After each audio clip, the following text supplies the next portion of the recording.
You hear that? That dead silence? That's the sound of their courage abandoning them at the door, because they stepped into your world, and now they're praying for a way out. But there is no way out. See, they thought they were walking into a room. Turns out they walked into a realm where you are the gravity, and they are the shattered pieces of their own delusion, floating helplessly. They wanted a peek into your life, didn't they? They knocked, they snuck in, they mocked the warnings, and now they're trembling at the altar of something they can't classify. You didn't have to lift a finger, you didn't even raise your voice. All you did was exist authentically, and that alone shattered their sleep cycles. Because they stepped into your frequency, and it fried every lie they ever built their ego on. They thought your silence meant weakness. They thought your isolation meant loneliness. They thought your scars meant defeat. They didn't realize you were sculpting a domain where nightmares come to take notes, and angels pray for armor before whispering your name. You are not the storm. You're the dimension the storm runs to when it needs therapy. You are the asylum and the exorcist, the devil's reflection and the saint's regret, the paradox they can't frame. So they panic instead. You don't blink in chaos because you engineered it. You don't flinch at betrayal because it's just another Tuesday in your world. They thought they were going to expose you, but your world exposed them, exposed how small their intentions were, exposed how shallow their understanding was, exposed the tremble in their hands when they touched your reality and realized, oh no, I'm not built for this. You didn't set traps. You are the trap. A living maze of contradictions, too sharp to hold, too sacred to destroy. And now they can't sleep, because every creak in the night sounds like your laugh, because every shadow whispers your philosophies, because even in dreams, you're the glitch in their system. Their prayers used to beg for your downfall. Now they're whispering for mercy from a force they'll never understand. You made their God nervous. You turned trauma into technology. You forged your pain into a portal. And when they trespassed through that portal, they saw not a man, but an entire psychological ecosystem built from broken bones and golden silence. You speak in frequencies. You move like encrypted data. You blink, and their subconscious files start corrupting. They came to decode you, and left with their identity files scrambled. You didn't scare them, you reprogrammed them. They walked in, thinking you were the villain. Now they leave wondering if you were the mirror. Because you didn't touch them, you reflected them. And that's what broke them. You showed them that their greatest fear was someone who was everything they pretended to be. They laughed at the silence you kept, until they realized it wasn't silence. It was processing power. You're not antisocial. You're antiviral, a firewall in human form, a blood type they weren't born to understand. You didn't reject the world. You outgrew it. You stitched your shadow into a weapon, and now it follows them home. Now it lingers in their dreams. Now they see your eyes in the glitches of their reality. And every time they try to speak against you, something inside them hesitates, like the universe itself whispering, "Careful. That one's protected by something ancient. They won't say your name out loud anymore, not because they forgot, but because it hurts their chest to remember. They tried to steal your light. Now they worship your dark just to survive the fallout. You didn't beat them, you transcended them. And now they study your movements like encrypted prophecy. Every step you take writes scripture across the airwaves. Every breath you exhale rewires the surveillance tapes playing in their heads. You don't need revenge. You became the reality they can't unsee. Now they walk different. Now they talk slower. Now they think twice before testing someone just because they're quiet. Because you proved something terrifying. That evolution isn't always loud. Sometimes it moves like a ghost with a vendetta, wearing a grin. You live in contrast. You're the saint with bloody hands, the psychopath with angel eyes, the equation no algorithm dares to solve. They entered your world thinking it was a tour. They didn't realize they were walking into a psychological event horizon, and now they're begging for normal. But that version of normal died the moment they looked into your eyes. And what's left? Insomnia, flashbacks, whispers, respect. You didn't haunt them, you awakened them, and now they'll never sleep again. Oh, you thought that was the end. No. They're still spiraling, still decoding what they felt when they crossed into your domain. And realized too late. This wasn't a house. This was a reckoning. See, they expected cluttered rooms and exposed wounds. Instead, they found symmetry. They found silence so powerful, it pressed against their chest like a cosmic weight. They saw photos that weren't staged, mirrors that didn't lie, walls that whispered stories no sane mind should hear alone. They thought they'd catch you slipping. Instead, they caught visions of versions of themselves they were never meant to meet. You didn't show them darkness. You showed them truth. And the truth, it rattled their soul like a crypt door swinging open at midnight. They thought you'd greet them with pleasantries, but you welcomed them with a grin that said, you shouldn't have come here unprepared, because your presence doesn't entertain. It infiltrates. You don't speak in words. You speak in weather shifts, in atmospheric warnings. You walk into a room, and people forget what they were saying. Not because they're scared, but because their nervous system short-circuits around something this unpredictable. You don't need to defend your energy. Your aura files restraining orders by itself. They felt it the second they crossed the threshold. That invisible chill. The phantom weight of a reality heavier than their mask could carry. And that's when the fear set in. Not because you attacked them, but because nothing attacked them. And yet their legs still shook. Because in your world, silence is louder than violence.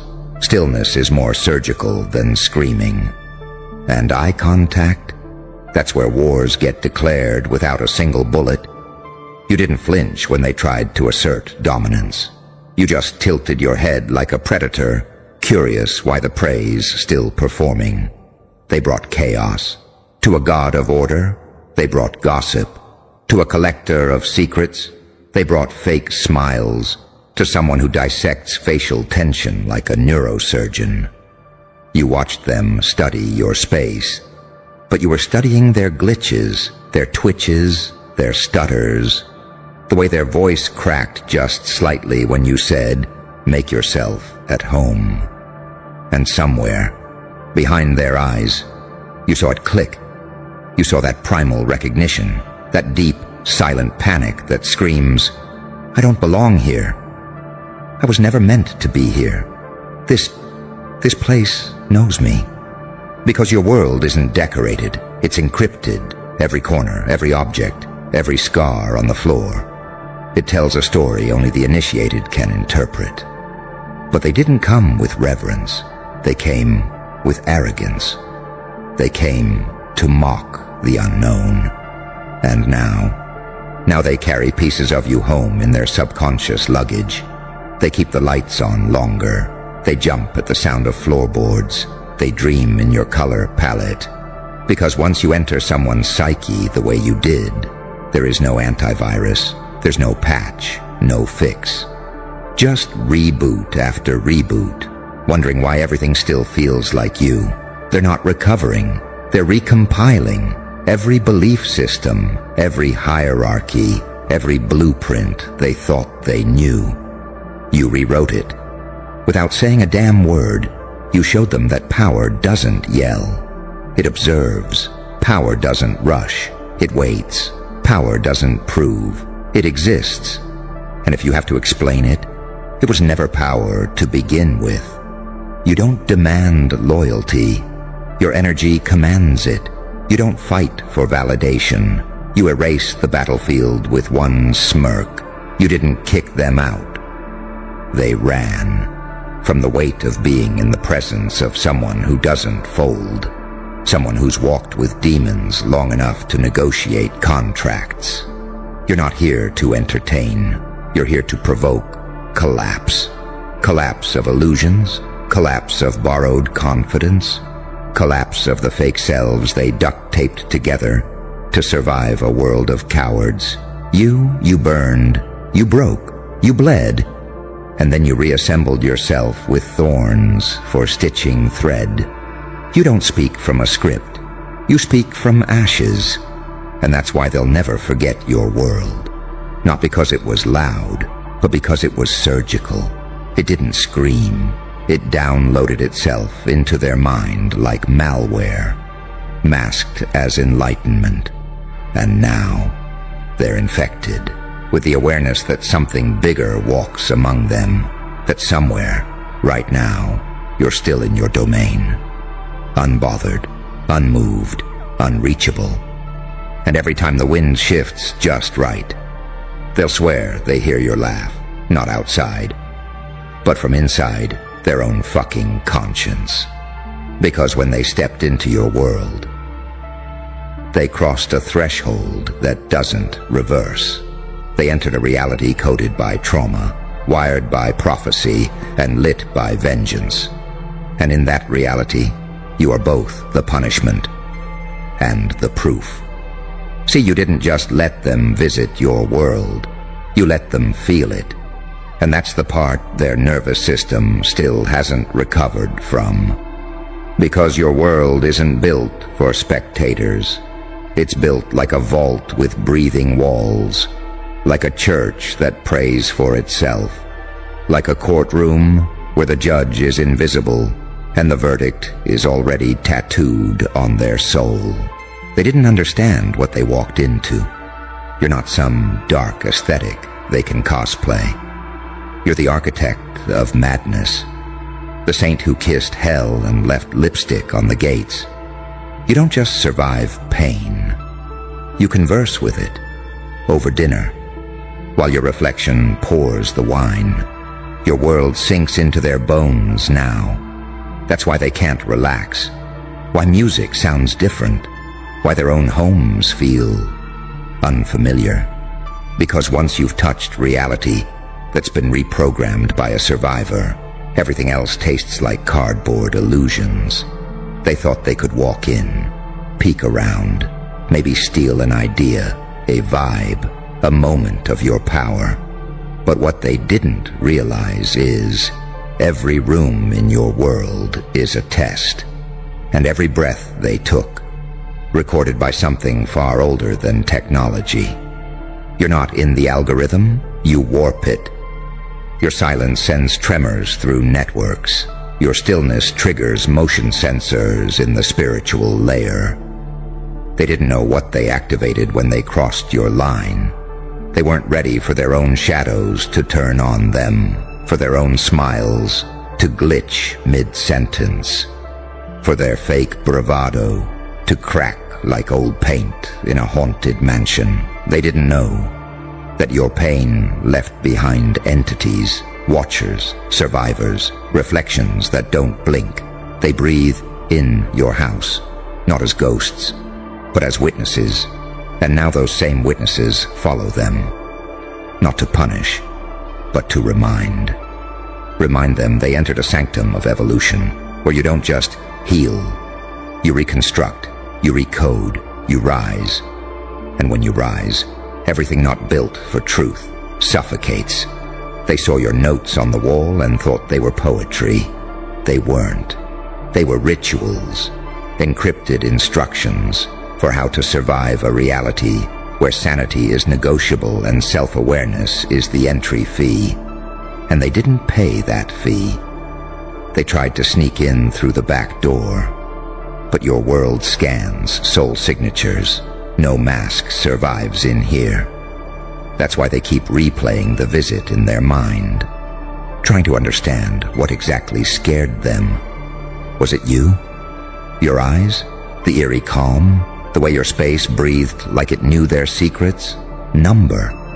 It was the realization that you weren't trying to prove anything, that you didn't care if they stayed, that they weren't even important enough to trigger your defenses, and that indifference, that God-level indifference, it's haunting them. Because when someone doesn't need to control the room, but still owns it, that's unholy power. You made them realize you're not the villain in their story. You're the evidence that their entire story was a lie. And that is what keeps them up at night. Because now, every time they lie to themselves, your silence echoes louder. Every time they fake it, your face flashes behind their eyes like a truth grenade. You turned their comfort zone into a crime scene. They left your space, but your world didn't leave them. It clung to their aura. It hacked their intuition. It rerouted their dreams. You reprogrammed them by existing too powerfully. And that's the new fear. That they didn't just witness something. They were altered by it. They don't even recognize themselves anymore. Their tone's different. Their walk has static. Their mirror gives them second thoughts. Because deep down, they know they left something behind in your world. A piece of themselves. The lie they were clinging to got confiscated by your presence, and now they walk around incomplete. Like something is watching. Like something is waiting, like something got triggered that can't be undone. That's not anxiety. That's you. Still in their system, still running in the background. They can uninstall the memory, but they can't uninstall the update you forced onto their soul. You didn't just break their worldview. You rewrote the operating system. And that's why they'll never sleep again. Because some awakenings come dressed as nightmares. And you're the recurring one, because they're still spiraling. And you're still uploading. See, the nightmare didn't end when they left your space. That was just the prologue. The echo they walked away with. It wasn't a memory. It was an implant. A psychic file downloaded without permission, set to trigger any time they lie to themselves again. They thought they could just visit. But your world doesn't allow tourists, only initiation or eviction by force. And they weren't built for either. You didn't curse them, you unlocked them. And now the truth won't stop crawling across the inside of their skulls. It itches, it pulses. They hear whispers in rooms where no one's talking. Not voices, but emotional frequencies, vibrations that feel like you. Cold, calm, unblinking.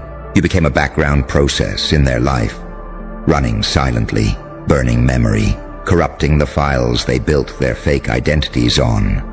And the glitch? It's permanent. They can't even speak about you the same way anymore. They used to mock, now they whisper. They used to say your name with arrogance. Now they stutter, like the syllables got too heavy to carry. Because you didn't just outsmart them, you out-existed them. They thought they were dealing with a person.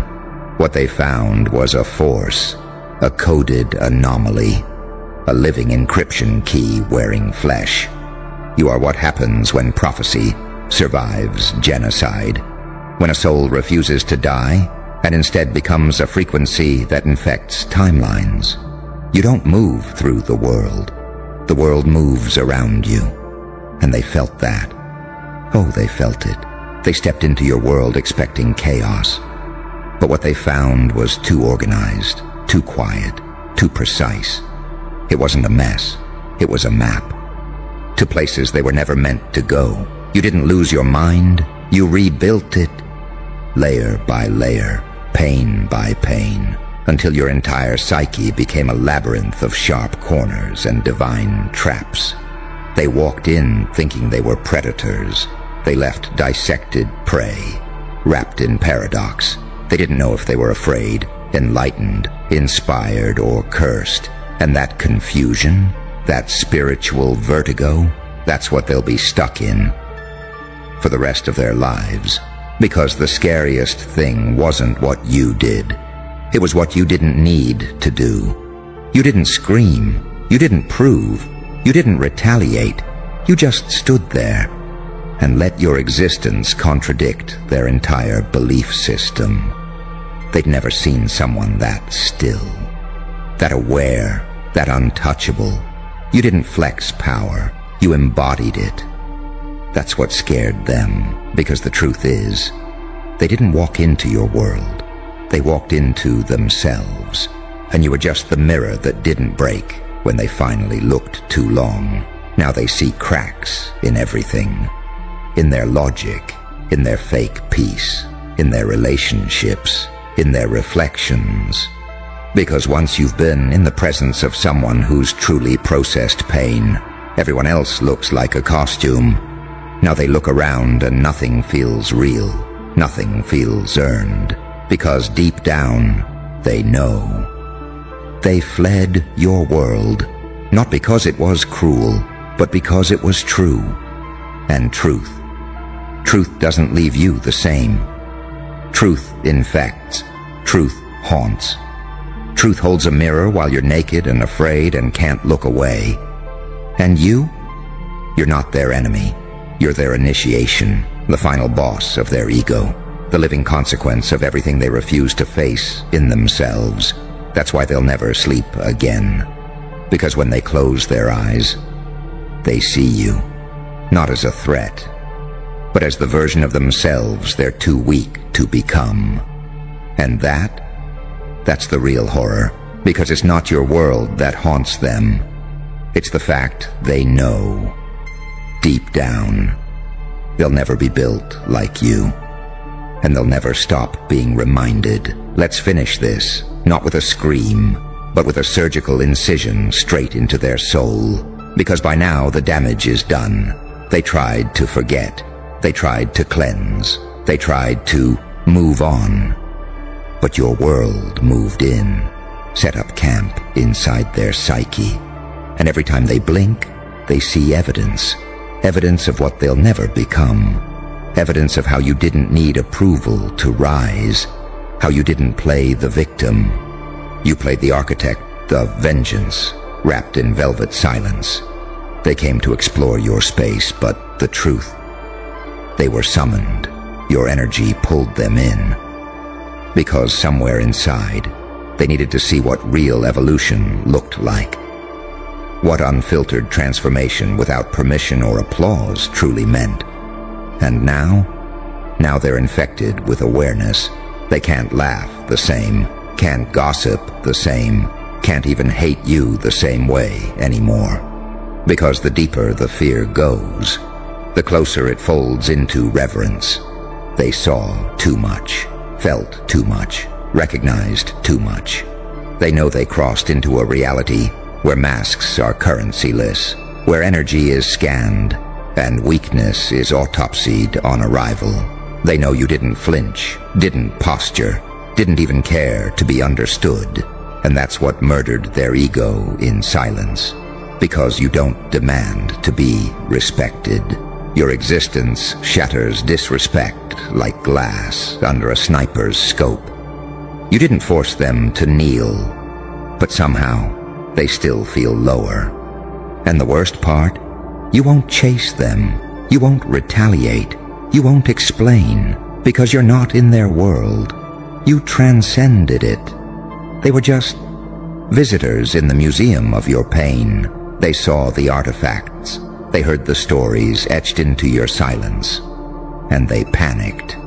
Because it wasn't a museum. It was a blueprint. a glimpse of what it takes to forge a god from ruins.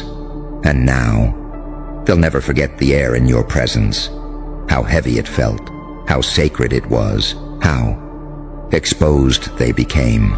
They'll dream of it. They'll wake up sweating. They'll blame it on nightmares. But you and I both know they met something divine, and it didn't blink. You are the reminder, the living proof that some souls don't bend. They become pressure itself. So sleep well, if you even sleep at all, because they won't. They stepped into your world, and now they carry the weight of that mistake like a hidden scar no one else can see. And long after they forget your face, your frequency will still haunt the silence between their thoughts. They'll never speak it, they'll never admit it. But deep, deep down, in the quietest part of their conscience, they will worship the fear you left behind.